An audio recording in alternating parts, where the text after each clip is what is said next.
Hey there, everybody. Welcome to our review of the first 3 episodes of Reacher Season 2. It's here. It's been a long wait.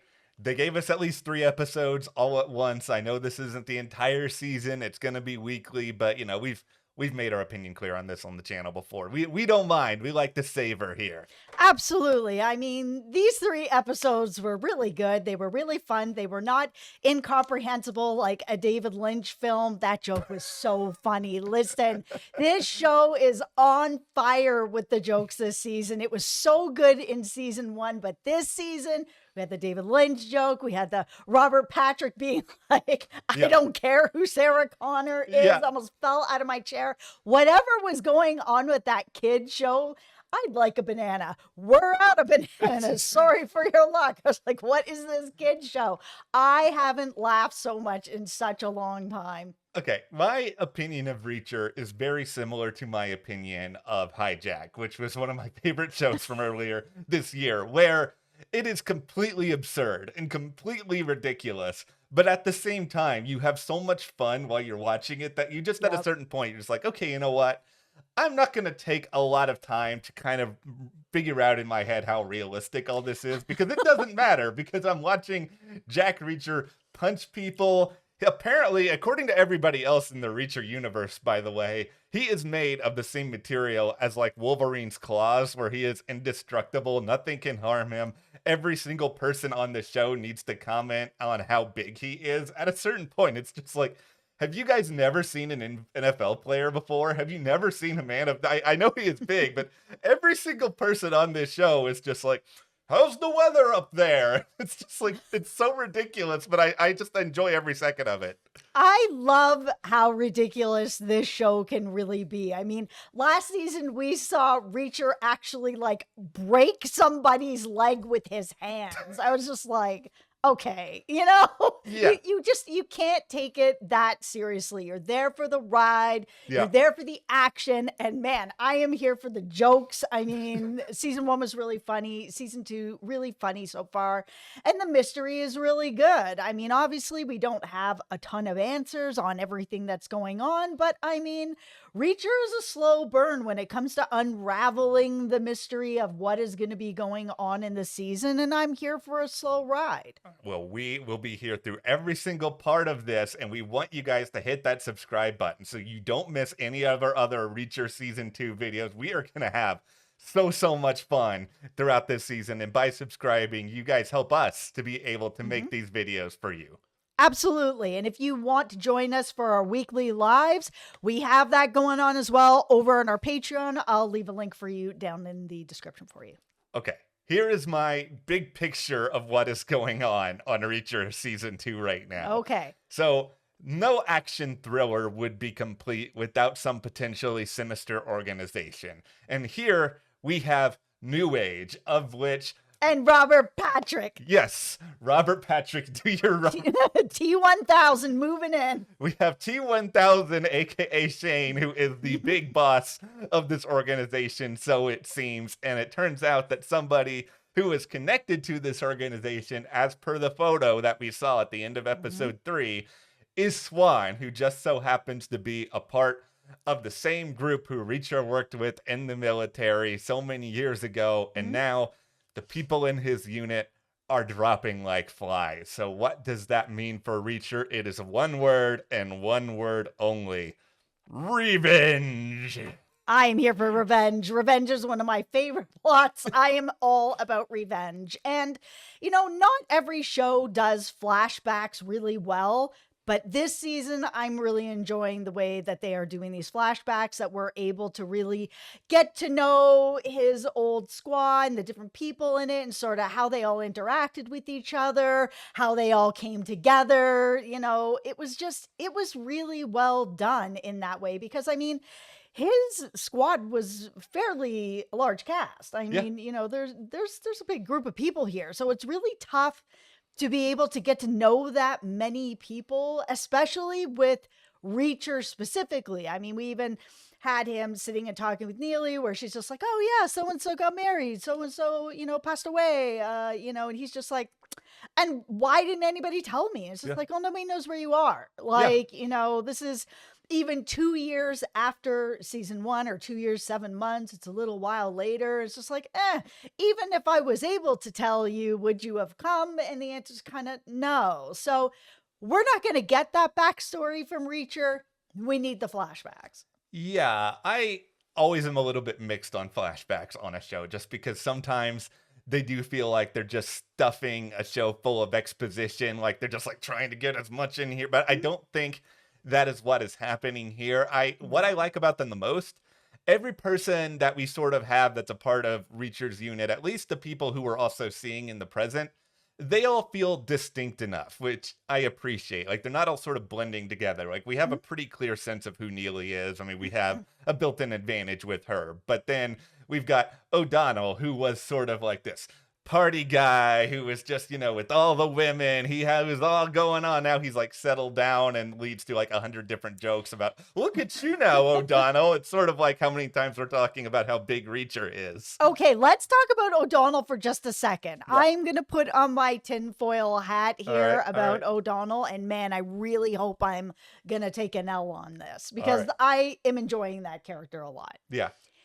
It was very odd to me that how we met him was after Neely's room had been tossed. So she was staying at a hotel, the room had been tossed.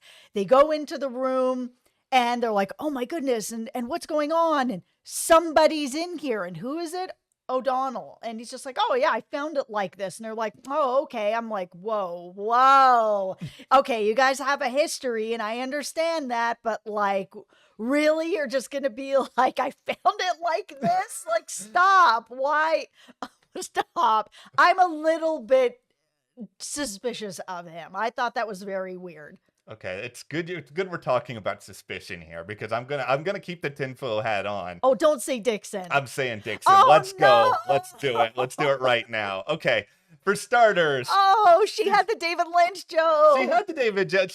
They're trying to reel you in. Oh, with they Dixon reeled me in. I like her. Okay, I like Surrender Swan a lot. I like Dixon as a character, but there's a couple of things that stand out to me about Dixon right away. Okay. Number one, we had sort of a love interest story for Reacher in season 1. Yep. We have one again in season 2. It all kind of came together really, really fast this season where it's like, okay, it never happened for you guys in the past. She just so happened to be in a relationship. She's not anymore. She was undercover for a while. It just feels a little too convenient for me. Listen, things happen really fast for Reacher. Yeah. I mean, last season, he was already involved with his love interest so fast. Him and Roscoe was like, I think episode 3 or 4, they were already together. It was very, very quick. I mean, it was a short season, but still.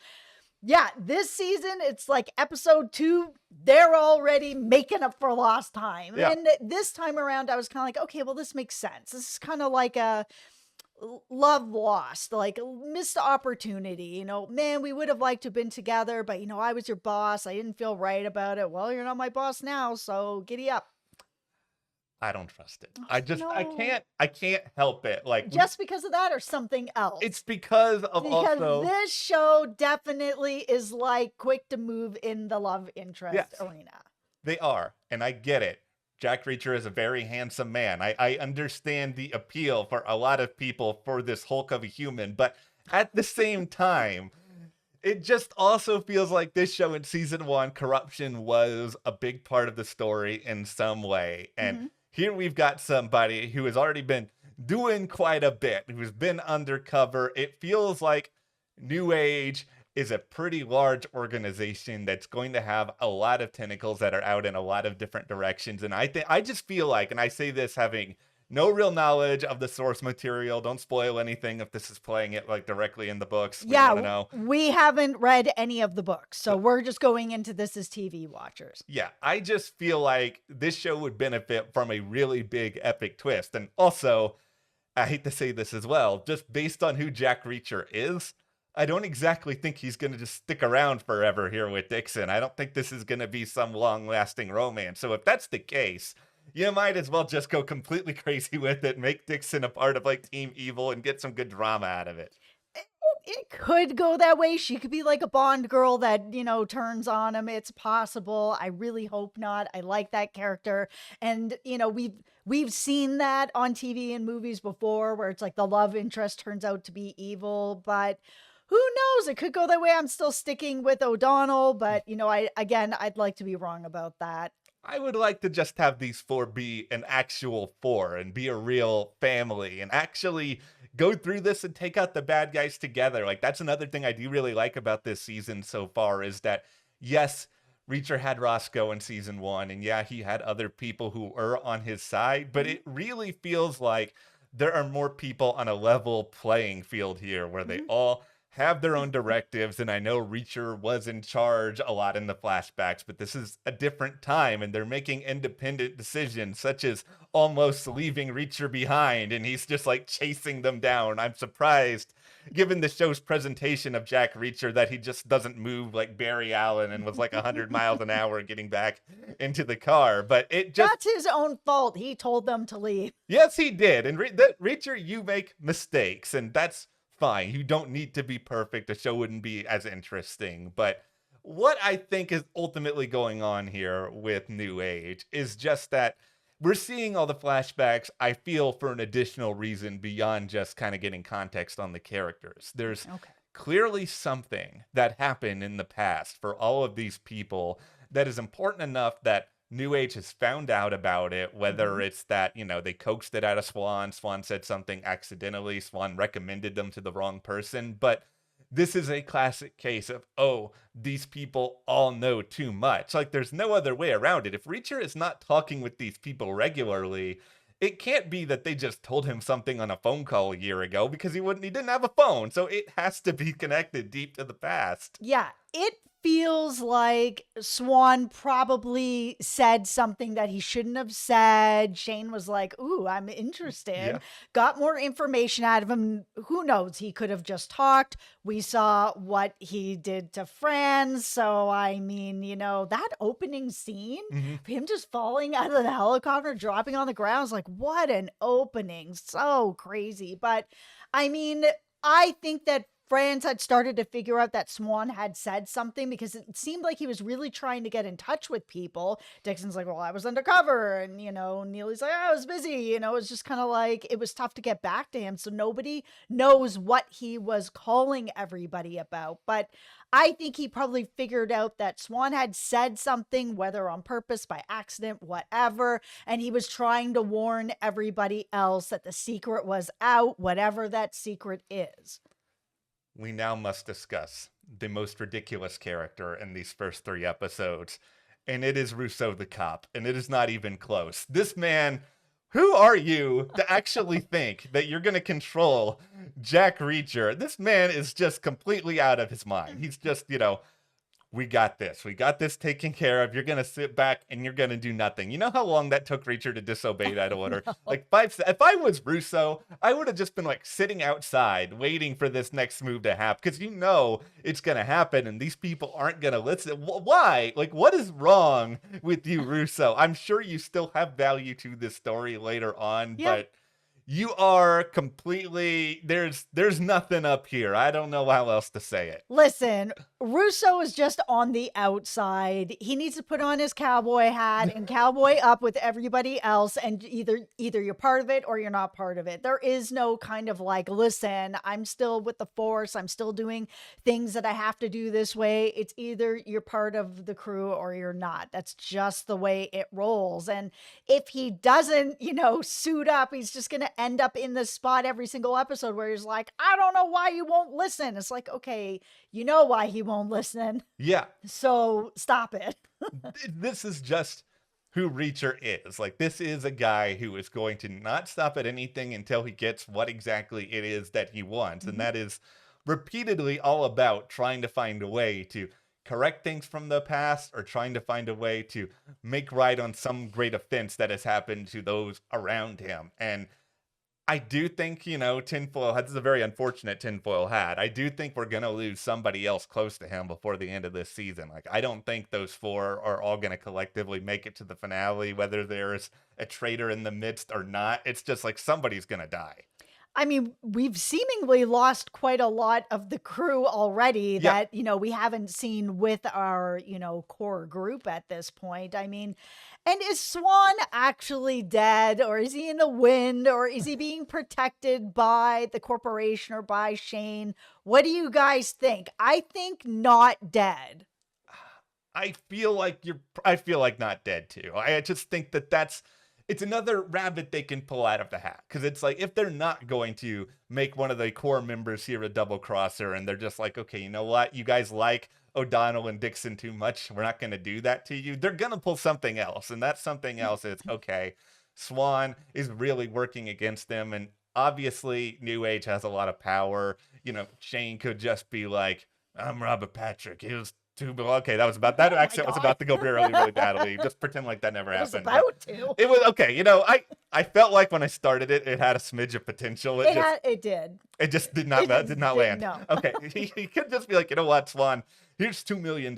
Here's some other huge amount of money to roll on your friends, and then at the same time, I'm gonna put you in a safe house somewhere. And if that happens, oh boy, we're gonna be in for a great scene later on. Yeah, that's the thing, is like, maybe he got some information as Swan, but he may not have all the information as Swan. He may need to go back and get more information. I just think that Swan is probably extremely valuable information wise. And as they hit roadblocks, they'll be able to keep going back to him. Do I think he's being, he could have some sort of sweetheart deal where they're like, here's a couple million. We're going to put you up in this cabin in the woods. We'll come get you when it's all said and done. You'll be fine. And then, AM will show up and kill him.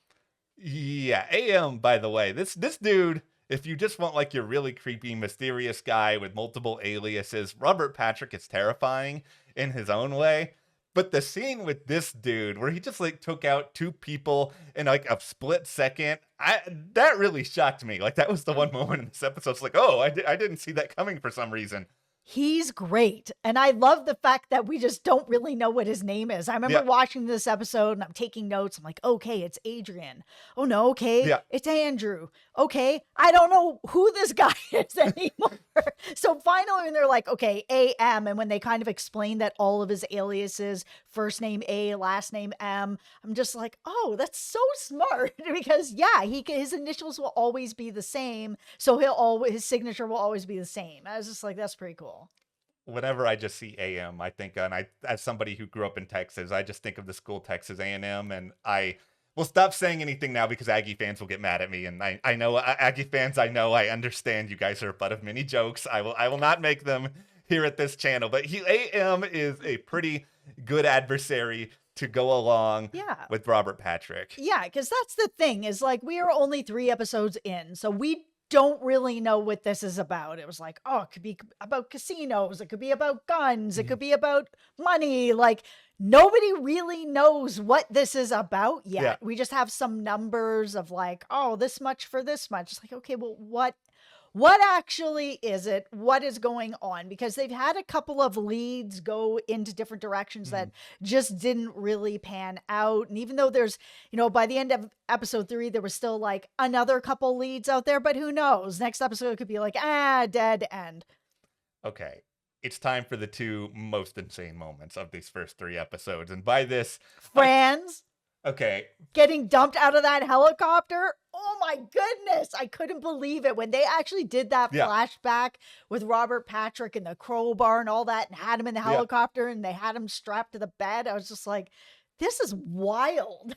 That was insane in a good way. Like, that was very, very enjoyable. So that is the insane in a good way. The insane in a bad way is, you guys are in the post office. Neely's like doing this whole thing about, I'm the expert in postal stamps. Let's go over. Reacher's over here, like getting into a box. Some old lady's like telling on him.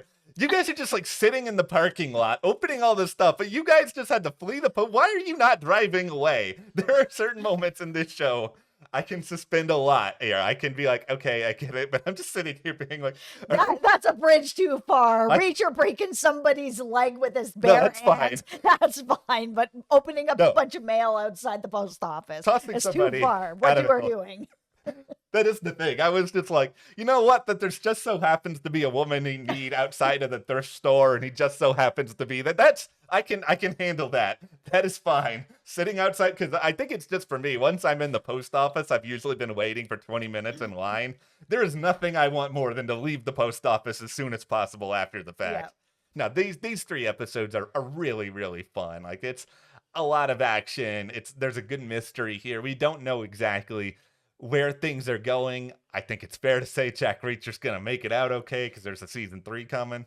It's also just really nice to have this season now, the way that they're doing it, where they're bringing back people from his past for us to actually also get to know Reacher more. Because for season 1, I mean, he was with people that didn't know him and he doesn't really open up. So it was like, okay, well, it was kind of difficult to get to know him. Nobody was having a good time trying to get to know him. Yeah. It was very difficult. But now he has a lot of his squad with him and they do know him. So they are able to give us more information. So I'm really enjoying this season of us, the viewers, really getting to know him so that by the time we move into, say, season 3, if he's not with people who know him really, as long as Neely's there, I'll be fine. It's all right. It'll be okay. Yeah. I really love her. Listen, she doesn't like to be touched by people. Me too. I understand her. She understands me. But anyways, going into season 3, if he doesn't have anybody with him that knows him, that'll be okay. Because now we have a chance to really get to know him. I still hope we see Roscoe again. Like, I liked Roscoe a lot. I like season 1 a lot. I don't know if that's gonna happen. She was busy on the fall of the House of Usher. Yeah, I think that's pretty fair to say. But okay, well, we'll tie everything up here. But thank you guys so much for watching, hanging out with us. Hit that subscribe button for more Reacher throughout season 2. Thank you to our patrons for Thank your you. support, and we'll see you here next time.